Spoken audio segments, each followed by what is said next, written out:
Елімізде 36 мыңнан астам бұрынғы студент мемлекетке қарыз. 1999-2005 жылдар аралығында несиеге оқыған қыз жігіттердің жартысынан көбі ақшаны әлі қайтармаған. Тіпті борышкер екенін ұмытып кеткендер де бар.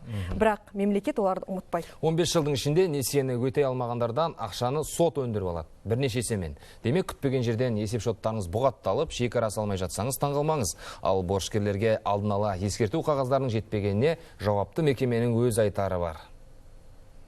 Несиеге білім алғандардың бірі Саягүл Жарылқасын. 2005 жылы мемлекет есебінен елордадағы беделді оқу орнын тәмамдады. Дипломды қолға алған соң қарызын ұмытып та кеткен. Бірақ 10 жылдан соң соттан шақырту келген. Ешқандай ескерту болған емес. Поручитель дейді ғой, мысалы, маған кепілдік берген, ол менің ағам, оның мекен жайы өзгерген жоқ. Мысалы, оның жұмысына немесе ешқандай қат ештеме келген жоқ. Егер ол келетін болса, мысалы, мүмкін басқаша болар, мен жаңағындай ақшалар төлемес едім. Саягүл сияқты көп адам борыштар жайлы білмейтін болып шықты. Қарызды мемлекет дауламайды деп жайбарақат жүрген. Кешірді деп ойлаған. Төлеу мерзімі өтсе де бір тиын төлемегендер бар. Мен оқыдым, құтылдым 13 жыл дегенде. Мен әлі төлемедім, есіме түсіргеніңізге рахмет. Диплом алған кездегі Финцентрдің берген извещениесінде бір сумма, сол сумма бойынша төлеп келе жатқанымда Финцентр жоғалып, 2016 жылы қайта пайда болып, басқа извещение жіберді. Басқа сумма. Қосымша төлемеген үшін штрафы бар, одан сотқа берген. Мен де несиемен оқыдым, ақшасын әлі төлемедім. Қайда төлейді?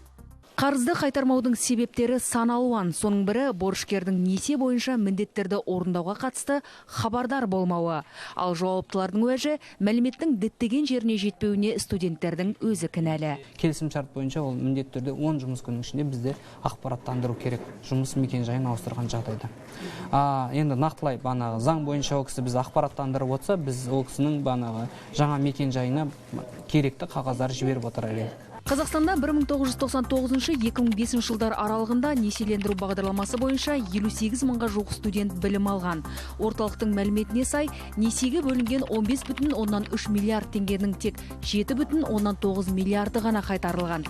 Яғни 22 мың студент борышынан құтылса, қалған 36 мыңнан әлі хабар жоқ. Студент үш шақты келісімшарт жасасқан мерзімнен бастап 15 жыл ішінде несиесін төлей бастауы тиіс. Жылына кемінде 2 рет.